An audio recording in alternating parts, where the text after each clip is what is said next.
Haleluya, sekali lagi yang paling meriah buat Tuhan Yesus, lebih meriah buat Tuhan Yesus, haleluya. Saya sangat bersyukur boleh kembali ada di tengah-tengah jemaat yang luar biasa. Ya, Kupang, secara khusus daripada Kupang Baru ini merupakan my second home, rumah saya kedua. Dan Pak Dokter, Ibu ini seperti saudara kakak saya ya, jadi sampai hari ini kami punya komitmen di Tasikmalaya, termasuk saya secara pribadi setiap hari mendoakan Kupang. Nah dari bertahun-tahun, saya tidak tahu kenapa Tuhan perintahkan seperti itu, tapi satu hal yang Roh Kudus taruh bahwa akan ada sesuatu terjadi di Kupang, mengalami revival yang dahsyat. Sekali lagi yang percaya, berikan sorak-sorai, haleluya. Saya menyampaikan salam dari Gembala Sidang Bapak Pendeta Insinyur Niko Nyoto Raharjo dan juga jemaat di Kota Tasikmalaya. Terima kasih buat kesempatan untuk Bapak Gembala Sidang di tempat ini, Bapak Dr. Frans dan Ibu, juga tim penggembalaan. Baik, saya ingin menyampaikan ada sesuatu tugas bagi setiap saudara di tempat ini. Kalau ada di antara saudara yang hadir sebagai ayah, sebagai suami, tugasmu di rumah adalah menjadi saluran kasih Allah. Kalau ada di antara saudara para istri, para ibu yang hadir tempat ini, sekali lagi tugasmu di rumah adalah jelas menjadi saluran kasih Allah. Kalau ada di antara saudara pemimpin-pemimpin di tempat ini, tugasmu di perusahaan, tugasmu di instansi adalah menjadi saluran kasih Allah. Apapun, siapapun engkau yang bertugas, yang memiliki kehidupan di dunia marketplace, jelas tugas kita menjadi saluran kasih Allah. 1 Yohanes 4 ayat ke-6 ayat 16 berkata, Allah adalah kasih. Karena waktu kita menjadi saluran kasih Allah, maka kita sedang memperkenalkan Kristus di tengah dunia ini. Kita sedang menjadi refleksi Tuhan di tengah dunia ini. Kita sedang mendemonstrasikan Yesus di tengah dunia ini. Sekali lagi, orang-orang di luar, orang dunia, orang yang tidak percaya Tuhan, mereka mungkin tidak akan membaca kitab suci kita. Tapi mereka bisa membaca hidupmu, hidup kita menjadi sebuah suratan Kristus yang terbuka. Hidup kita bisa dibaca. Pertanyaannya sehari-hari ada banyak orang Kristen gagal untuk merefleksikan Kristus. Mengapa hidup mereka tidak menjadi saluran kasih Tuhan? Nah, kita akan belajar hari ini, saya akan beri judul pesan firman-Nya, menjadi saluran kasih Allah. Bapak Ibu, pertanyaan seperti ini, Pak Hendri, apa bedanya kasih yang dilakukan oleh kita sebagai anak Tuhan? Karena ada banyak agama-agama di luar semua berbuat kasih. Apa bedanya? Dan Bapak Ibu ada banyak yayasan amal di luar yang dahsyat, melakukan banyak hal, juga di saat-saat pandemi ini. Nah sekarang bedanya apa dengan kita anak Tuhan, waktu kita berbagi kasih, sehingga waktu kita melakukan itu, kita sedang merefleksikan Kristus. Orang di luar yang gak percaya Tuhan, yang beragama lain, bahkan orang-orang yang mungkin tidak percaya Tuhan dari hati nurani, mereka pun memiliki tanda kutip perbuatan baik untuk berbuat kasih dan menolong. Apa bedanya kita dengan kasih seperti itu? Nah, sedikit saja ya ada yayasan yang banyak menjadi berkat di Indonesia, yayasan dari agama Buddha, yayasan suci. Ya, su itu artinya cinta kasih, ci artinya memberi bantuan. Jadi yayasan ini memberi bantuan sampai ke pelosok. Di tempat kami Tasikmalaya, di desa-desa yang tidak terjangkau, ini yayasan ada dan memberi bantuan. Dan bantuan yang diberi pun dahsyat, sangat luar biasa. Contohnya, untuk masa pandemi ini, yayasan ini kurang lebih sudah membantu 500 miliar rupiah. Wow, pertanyaannya hari ini, sekarang bedanya apa? Itu pun perbuatan kasih. Nah kita harus belajar di saluran kasih. Bagaimana supaya kasih yang kita berikan ini saudara, sungguh memberikan sebuah identik dan merefleksikan Yesus. Nah kita akan pelajari itu pada saat hari ini ya. Nah yang pertama, poin pertama yang saya sampaikan, kasih yang dialirkan haruslah murni. Boleh katakan sama dengan saya murni, 3, 2, 1 murni. Sekali lagi 1, 2, 3 murni. Nah Bapak Ibu, Bagaimana supaya kita memiliki kasih yang murni? Tentu yang pertama kita harus meneladani kehidupan Yesus. 1 Tesalonika 4 ayat 9. Saya akan bacakan bagi saudara. 1 Tesalonika 4 ayat 9. Tentang kasih persaudaraan tidak perlu dituliskan kepadamu. Karena kamu sendiri telah belajar kasih mengasihi dari Allah. Jadi kasih kita berbeda. Karena kasih yang kita berikan dalam kehidupan kita sehari-hari merupakan teladan yang Yesus berikan. Nah, satu kali ada seorang hamba Tuhan ya, saya diberkati oleh hamba Tuhan ini, dia dari Afrika Selatan. Ketika dia melayani di Kanada, malam hari dia tidur, dia mendapatkan sebuah penglihatan atau mimpi lah. Tiba-tiba dia berdiri di atas satu yang namanya batu karang yang tinggi. Dan dia lihat di sekelilingnya kosong. Dia lihat jurang yang dalam, dia sendirian di tempat tinggi. Tiba-tiba namanya dipanggil, Casey, namanya Casey, Pastor Casey. Casey, domba kenal suara gembalanya. Oh dia senang, itu Yesus. Where are you Jesus? Dia cari, Jesus where are you? I'm here. Dan dia cari Yesus di atas. Di mana Yesus? Engkau nggak ada. I'm here. Dia cari lagi di kiri kanan, nggak ada. Where are you Jesus? Tiba-tiba Tuhan berkata demikian. Looking down, lihat ke bawah. Jauh di bawah, ada Yesus di sana. Dan saat itu dia berkata, Yesus, what are you doing? Apa yang kau lakukan? Tuhan cuma minta apa? Going down here, turun ke sini, turun ke sini.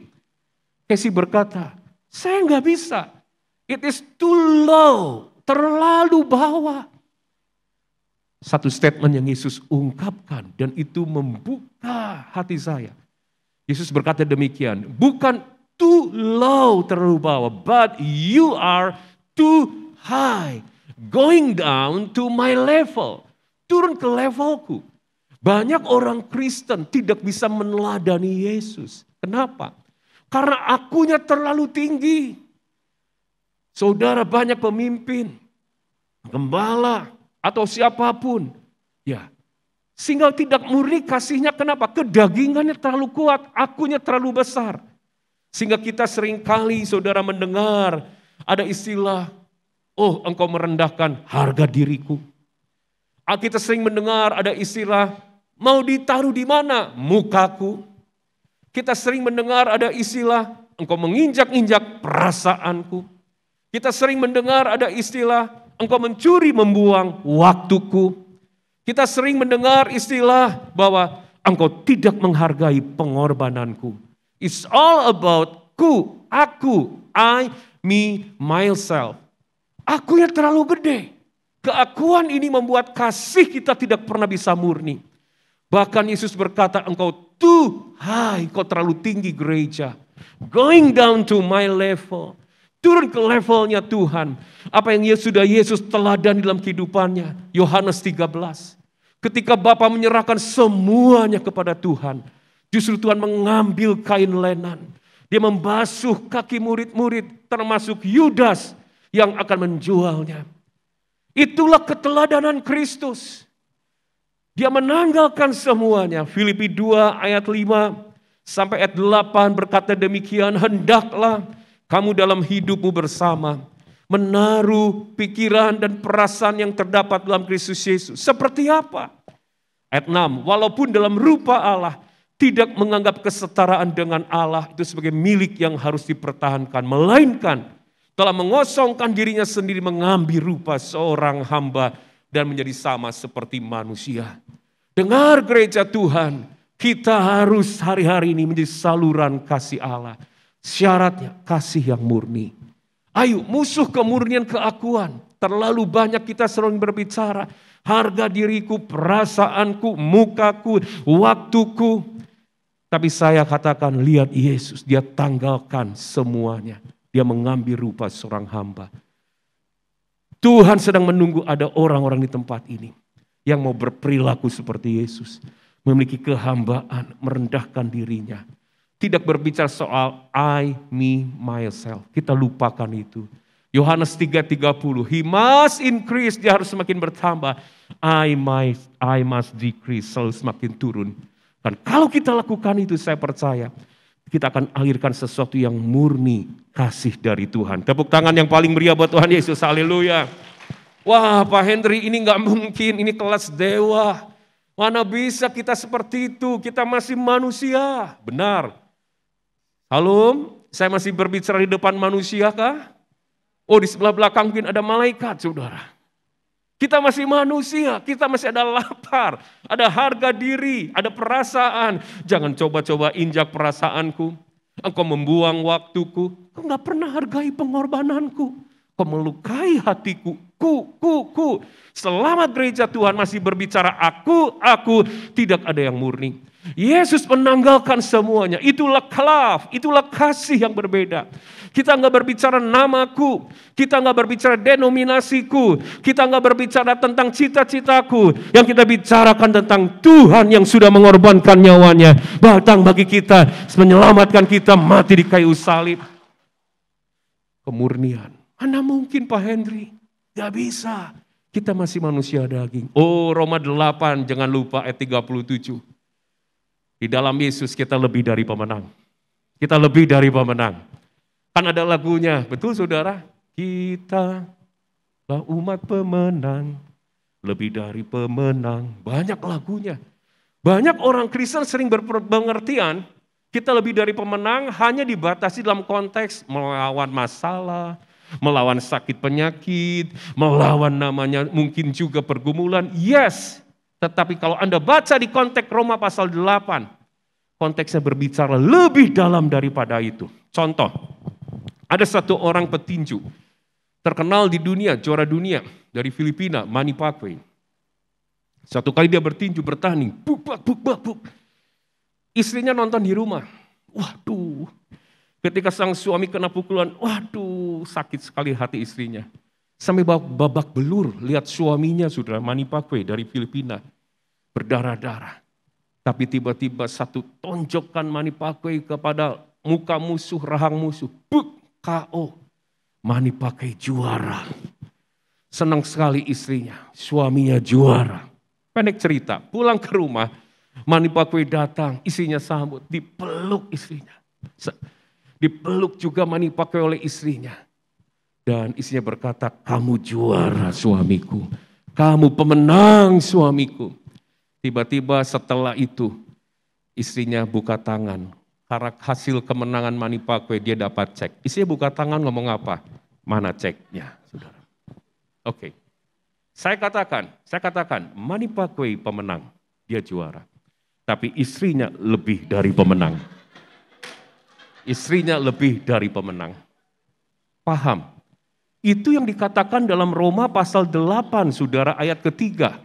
Konteks ayat 37, lebih dari pemenang. Oleh dia kita lebih dari pemenang. Apa yang sudah Yesus kerjakan? Sebab apa yang tidak mungkin, Roma 8 ayat ketiga, dilakukan oleh hukum Taurat karena tak berdaya oleh daging. Ada berapa banyak gereja kita nggak murni karena daging. Kita nggak berdaya karena daging. Kita namanya mungkin juga tidak bisa merepresentasikan Kristus karena daging. Gereja gagal mencerminkan, merefleksikan saluran kasih Yesus yang murni karena daging. Dan gak berdaya, daging di dunia berkuasa. Tapi Roma 8 ayat ketiga berkata, apa yang tidak berdaya oleh daging telah dilakukan oleh Allah dengan jalan mengutus anaknya sendiri dalam daging. Yang serupa dengan daging, dikuasai dosa karena dosa. Ia telah menjatuhkan hukuman atas dosa di dalam daging. Artinya apa? Di kayu salib, Kristus sudah mengalahkan daging. Di kayu salib Yesus pemenang saudara. Dia sudah mengalahkan maut, dia sudah mengalahkan hawa nafsu, dia sudah mengalahkan keegoan, dia sudah mengalahkan semuanya. Dan dia berikan kemenangan itu dalam hidup saudara. Dia pemenang saudara. Tapi kita lebih dari pemenang. Karena Yesus. Hari ini cuma satu. Yesus saja dia tanggalkan. Keakuannya. Dia ambil yang namanya Kain. Dia melayani satu dengan yang lain. Kasih yang murni seperti inilah yang harus disalurkan oleh gereja Tuhan di tempat ini. Tepuk tangan yang paling meriah buat Tuhan Yesus. Haleluya. Kasih saudara tidak yang mengharapkan balasan, ya. Kasih yang memiliki unsur pengorbanan. Kasih juga yang siap untuk melayani yang tulus tidak dilayani. Ini hari Natal ini tanggal minggu pertama ya di bulan Natal saudara. Waduh saya masuk. Saya terharu ya Pak Dokter. 2019 saya datang masih di tempat yang lama. Terus kita berjumpa di Lembang 2020. Kita mengalami sesuatu yang goncangan dahsyat. Ya Bapak kita Pak David meninggalkan. Banyak orang-orang meninggalkan kita. Ya saya pun hampir-hampiran di zaman Pak David sama-sama sakit. Saya pun sakit. Saya masih hidup. Jadi setiap kesempatan yang Tuhan beri untuk mengingat kasih Tuhan lewat Natal. Satu kesan yang luar biasa. Dan saya datang ke tempat ini, saya melihat tempat yang indah. Wah luar biasa.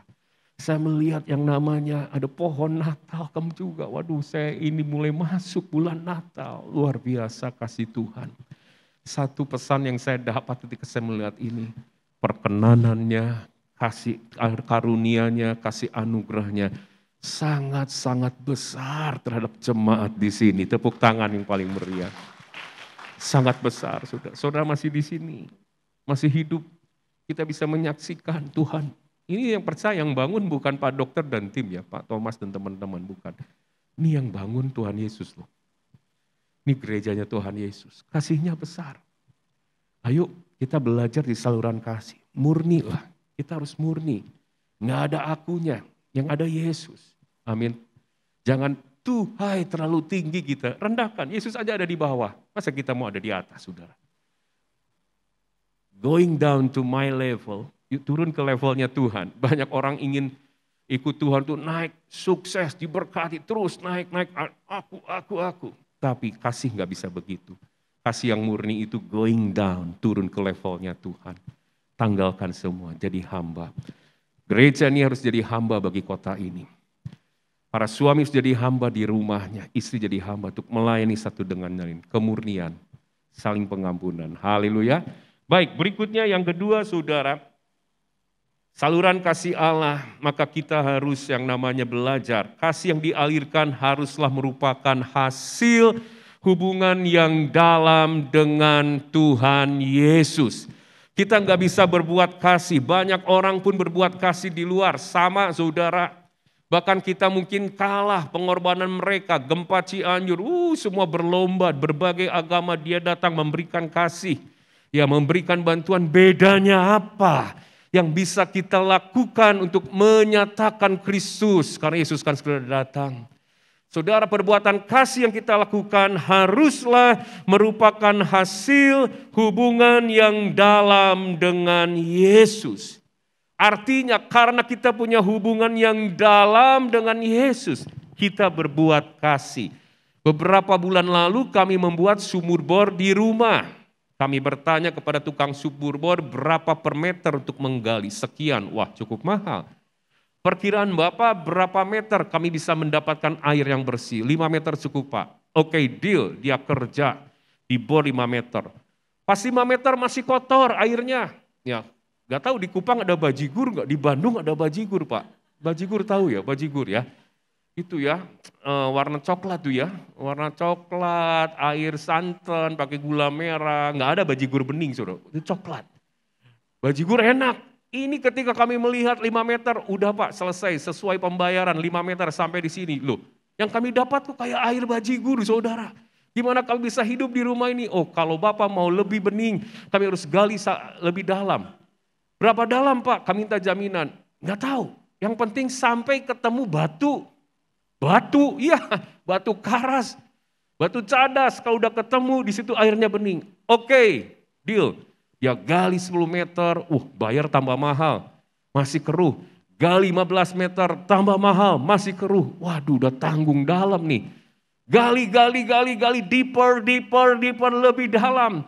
Bayar lebih mahal, waktu juga dikeluarkan lebih luar biasa. Sampai ketemu batu, tiba-tiba cus air mulai. Ada bening, tunggu waktu bening-bening. Nah sekarang, setelah ketemu batu, Di rumah itu tidak usah pakai air ledeng, saudara. Dibuka kencang bening terus. Saya merenungkan, kasih itu bisa dialirkan. Kasih yang kita berikan ini kotor, benih, jernih, tergantung di mata Tuhan itu. Seberapa dalam hubunganmu dengan Tuhan Yesus. Ketika dalam hubungan pribadimu, engkau sampai ketemu Tuhan, orang-orang yang dalam dengan Tuhan hubungannya, saya percaya kasih yang dialirkan berbeda. Si A memiliki hubungan, hanya tahu Tuhan, ya jadi orang Kristen, ya sesuai KTP, jangan bicara kekristenan soal Alkitab. Nenek moyangku pendeta loh, ya mengandalkan nenek moyang. Zaman dulu dari kapanpun juga kami sudah Kristen, mengandalkan Kristen. Tapi saudara hubungannya hari dengan Tuhan, ya hanya mengandalkan masa lalu nenek moyang. Orang itu berbuat kasih. Ada satu orang lagi, seorang yang mungkin baru bertobat dari agama lain. Tapi hari dia hubungannya dalam setiap hari ketemu dengan Tuhan. Dia berbuat kasih, pertanyaannya. Kasihnya beda enggak? Yang dialami oleh orang mungkin sama. Tapi di mata Tuhan, kasih yang dilakukan itu berbeda. Yang satu dialirkan dari hubungan yang dalam dengan Tuhan Yesus. Dialirkan sesuatu yang indah. Saya berdoa, ayo kalau mau kita di saluran kasih Tuhan yang jadi berkat. Hubungan kita harus dalam dengan Tuhan Yesus. Cirinya apa hubungan yang dalam dengan Tuhan Yesus? Saya nggak bisa langsung tunjuk misalnya. Tanya, kitab ini perjanjian lama, perjanjian baru. Perjanjian baru berapa kitab? Perjanjian lama berapa kitab? Bukan dari itu. Salah satu yang menunjukkan hubunganmu dalam dengan Tuhan bisa dicek. Ceknya gimana Pak Hendy? Gampang. Sederhana. Ketika kau menyembah, ketika kau ibadah, engkau misalnya satu orang yang buru-buru enggak? Terburu-buru enggak? Atau orang yang mau berlama-lama dalam hadirat Tuhan, betah dalam hadirat Tuhan. Itu hubungan yang dalam, salah satu diukur, salah satu dari itu. Waktu engkau membaca kitab suci setiap hari, buru-buru enggak? Atau engkau menikmati, betah, ingin lama-lama di sini. Gurita kalau saya ke Kupang, saya betah, ingin lama-lama, tapi besok harus pulang, saudara. Pertanyaannya gampang, hubungan kita ini dalam dengan Tuhan diukur dari sana. Banyak orang Kristen ini saudara, dia selalu buru-buru, ibadah pun buru-buru. Lama banget nih, buang waktu nih. Tapi Tuhan sedang menanti orang-orang yang cinta hadiratnya, betah dengan Tuhan. Satu ayat saya akan bukakan dalam Mazmur, yuk kita lihat. Mazmur 34 ayatnya yang ke-8.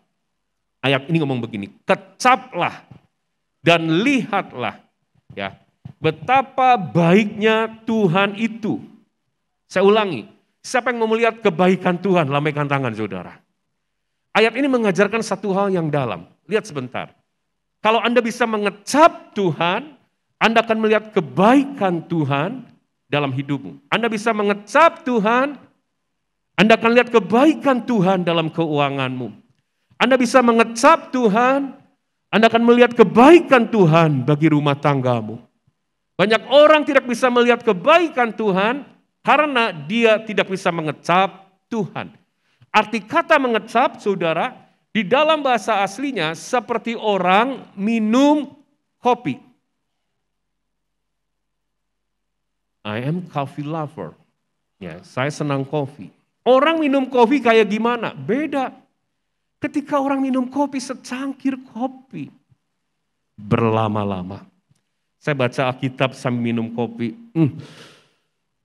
Arabica, waduh. Saya nikmati asamnya di belakang lidah, saya menikmati pekatnya di atas dinding mulut. Oh Tuhan baik, baca Alkitab lagi saudara. Terus minum kopi lagi, waktu lihat langit, biru banget. Di Tasikmalaya, di Bandung sudah beberapa bulan jarang lihat langit biru. Semua berkabut, berawan. Baru kemarin saya lihat langit biru di Kupang. Dan 2 bulan lalu di Israel, saudara. Biru, waduh. Sambil lihat langit biru, Tuhan kau baik. Simpan lagi. Lihat bunga di depan rumah sambil baca Alkitab. Itu minum secangkir kopi bisa setengah jam. Tapi kalau saya naik sepeda, saudara, setelah haus, minum air putih 3 detik, lek, sudah selesai. Anda saat teduh dengan Tuhan, Anda memuji menyembah Tuhan? Apakah Anda seperti sedang mencicipi kopi atau sedang minum air, saudara? Banyak orang Kristen buru-buru, pengen cepat selesai. Yang penting sudah ibadah, yang penting menyelesaikan satu pasal sehari. Yang penting sudah bersiap satu hari dan tidak menikmati. Berapa dalam hubunganmu dengan Tuhan? Tergantung sikap hatimu. Cek, recheck hidup saudara. Apakah kau enjoy? Oleh karena itu saudara, ayo kita belajar slowing down. Dengan Tuhan itu slowing down. Jangan buru-buru. Enjoy, nikmati. Sebagai orang Kristen, gereja Tuhan Demat ini, Anda harus lebih dewasa lagi di dalam hadirat Tuhan. Caranya apa? Slowing down. Enjoy. Nikmati Tuhan. Pujian penyembahan. Waktu saat teduhmu. Nah, saya ini senang yang namanya pemandangan. Jadi kalau saya Tasik Jakarta pakai mobil kecepatan 80 km per jam, dan saya lihat gunung yang bagus, senang saudara, cuma beberapa detik, set lewat. Karena pakai mobil. Tapi kalau slowing down, saya olahraga pakai road bike sepeda, 25 km per jam. Pagi-pagi jam 6, lihat sawah yang baru menghijau, gunung, kabut, oh Tuhan terima kasih. Masih bisa menikmati lebih lama. Terima kasih Tuhan kau baik. Tapi kalau slowing down lebih lambat lagi, jalan kaki olahraga, saya bisa berhenti. Apa yang saya nggak temukan waktu saya naik mobil di tempat yang sama, naik sepeda di tempat yang sama. Waktu jalan kaki, saya bisa berhenti dan menemukan satu bunga kecil yang begitu indah. Sekelilingnya biru ungu, tengahnya putih. Saya bisa menikmati. Terima kasih Tuhan. Saudara paham apa yang saya sampaikan? Ketika Anda dalam hadirat Tuhan, memuji, menyembah, membaca firman, Anda slowing down. Apa yang selama ini belum pernah ditemukan, baik revelation, pewahyuan, baik itu kekuatan, energi ilahi, Anda bisa temukan. Sama ketika saya berjalan dan diam sejenak, lebih lama, saya bisa menemukan yang paling kecil, yang tidak bisa dilihat, ketika saya berjalan lebih cepat. Orang dalam tidaknya hubungan dengan Tuhan, bukan dari ini. Gelarnya apa? Saya nggak anti sekolah, sekolah harus, akan memperlengkapi. Tapi dalam hubunganmu dengan Tuhan, bukan dari sekolah. Dari hati, haus, rindu Tuhan. Slowing down. Orang seperti ini, waktu berbuat kasih, itu merupakan hasil dari hubungannya dengan Tuhan. Tepuk tangan yang paling meriah buat Tuhan Yesus. Haleluya, haleluya. Matius 6 ayat 6. Yesus ngajarin apa? Matius 6 ayat 6. Tetapi jika engkau berdoa, masuklah ke dalam kamarmu, tutuplah pintu dan berdoalah kepada Bapamu yang ada di tempat tersembunyi. Maka Bapamu yang melihat yang tersembunyi akan membalasnya kepadamu. Kamar di sini dalam bahasa aslinya tameion, itu berarti kamar menyimpan perhiasan. Saya percaya di kamar Pak Dokter dan Ibu Gembala di sini, misalnya ada kotak perhiasan, mungkin ada lemari khusus, lemari rahasia. Tidak semua orang boleh punya koneksi dan datang melihat tempatnya di mana. Mungkin hanya orang khusus, entah itu hanya bapak atau ibu. Alkitab berkata, kalau engkau berdoa kepadaku, engkau berani disconnect dengan dunia luar, hanya untuk connect dengan aku. Tuhan katakan, aku yang ada di tempat sembunyi akan mengapresiasi membalasnya. Sekarang zaman now, tadi malam Anda tidur, HP ada di mana? Di sebelah bantal. Pertama Anda bangun, kita akan cek WA, grup, anak di luar, sedang di luar pulau, luar negeri. Mungkin ada WA masuk, jemaat ada sesuatu, atau the bisnis. Kita selalu menjadi orang yang sedang dibentuk oleh teknologi untuk selalu connect dengan semua dunia. Dan ketika kita berdoa pun, kita baru sadar, haleluya, sembah Tuhan, tiba-tiba keriling, ada WA masuk. Biarin, dalam nama Yesus, biarin. Sembah Tuhan, keriling, waduh masuk lagi. Jangan-jangan ini kemarin saya belum bayar, telat kartu kredit, keriling sembah lagi. Kering, sorry Tuhan, sebentar, dibuka. Supaya lebih rohani, sambil scroll itu sambil bahasa roh. Bentar Tuhan dibalas dulu. Oh ya, sorry kemarin saya lupa nih, slow respon ya. Nanti gini, oh haleluya, engkau baik Tuhan Yesus, haleluya. Saudara, terus Anda mulai scroll lagi, oh Tuhan, haleluya, haleluya. Iya apa iya?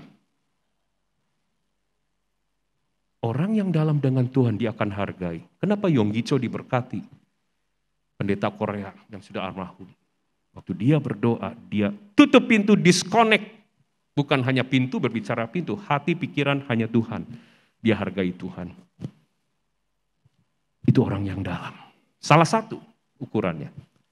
Hasil yang dalam inilah yang membuat kasih kita yang dialirkan itu beda. Tepuk tangan yang paling meriah buat Tuhan Yesus. Haleluya, haleluya. Oke, yang terakhir, kasih yang dialirkan haruslah merupakan respon kita terhadap kasih Allah yang sudah kita alami. Dengarkan baik-baik ya. Gereja jemaat Tuhan, kita berbuat kasih bukan karena kita baik. Anda memberi, Anda menolong, Anda mengampuni bukan karena engkau baik. Semua sekecil apapun kebaikan yang kita lakukan sebagai anak-anak Tuhan, itu semua karena respon kita terhadap apa yang sudah kita terima. Kasih Yesus yang lebih dulu mengasihi kita. 1 Yohanes 4 ayat 19. Dia lebih dulu mengasihi kita. Kita mengasihi 1 Yohanes 4 ayat 19 karena Allah lebih dulu mengasihi kita. Jadi dengar gereja Tuhan, ini yang membedakan kita di luar. Perbuatan baik kita bukan karena kita baik. Perbuatan baik kita bukan karena kita saleh atau soleh. Perbuatan baik kita karena Yesus sudah lebih dulu baik kepada kita. Dan semua yang kita lakukan hanya respon. Respon kita membalas kasihnya. Ayo kita belajar. Besok pagi kita bangun, lakukan sesuatu. Respon kita terhadap kasih Allah. Kemarin mungkin kita mendapatkan sesuatu yang kurang enak dari seseorang. Hari ini kita ampuni orang itu. Karena respon kita terhadap kasih Allah. Saudara memperhatikan tetangga mungkin yang tidak pernah senyum dengan kita, tapi di hari Natal kau berikan sesuatu kepadanya, bukan karena kita baik, tapi karena respon kita terhadap kasih Allah. Mungkin ada orang yang sudah melukai dan kau membalas dengan kebaikan, bukan karena kau ingin menaruh bara di kepalanya, tapi responmu terhadap kasih Yesus yang sudah mengampuni kita lebih dulu. Yang mengerti katakan amin. Tepuk tangan yang paling meriah buat Tuhan Yesus. Saudara tahu kita dibukakan, ini perjamuan kudus. Kalau Anda lihat 1 Korintus 11 ayat 24 sampai 25 nanti Pak Gembala akan bacakan pasti. Sesudah ia mengucap syukur atasnya, ia memecah-mecahkan dan berkata, inilah tubuhku yang diserahkan bagi kamu, perbuatlah menjadi peringatan akan aku. Ayat 25, demikian pula dengan darah cawan. Perbuatlah ini setiap kali meminumnya menjadi peringatan akan aku. Apa maksud peringatan ini? Kita harus celebrate. Kita harus merayakan apa yang sudah Yesus perbuat, kasihnya. Kalau kita lihat, coba lihat kembali ke perjanjian lama. Kembali ke perjanjian lama. Kita lihat satu ayat terakhir sudah. Perjanjian lama. Keluaran 12 ayat 13 dan 14.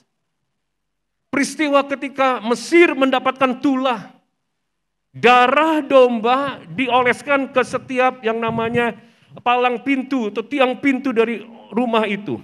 Saya akan bacakan. Dan darah itu ya menjadi tanda bagimu pada rumah-rumah di mana kamu tinggal. Apabila aku melihat darah itu, maka aku akan lewat daripadamu. Jadi tidak akan ada tulah kemusnahan di tengah-tengah kamu. Apabila aku menghukum tanah Mesir, ayat 14.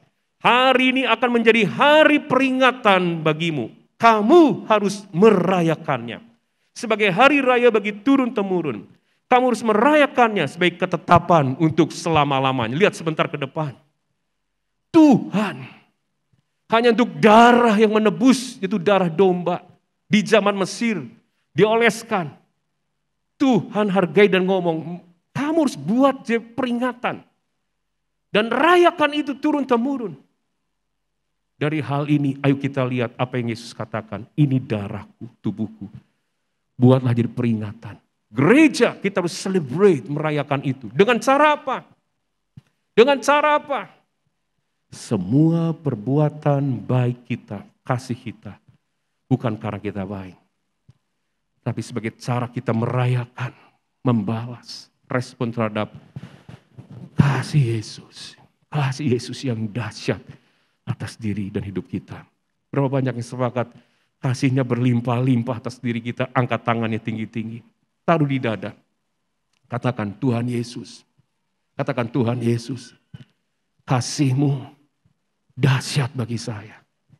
Terima kasih Tuhan. Amin. Kita belajar saluran kasih Tuhan itu ketika kita, kasih yang kita berikan respon terhadap kasih Allah yang sudah kita alami.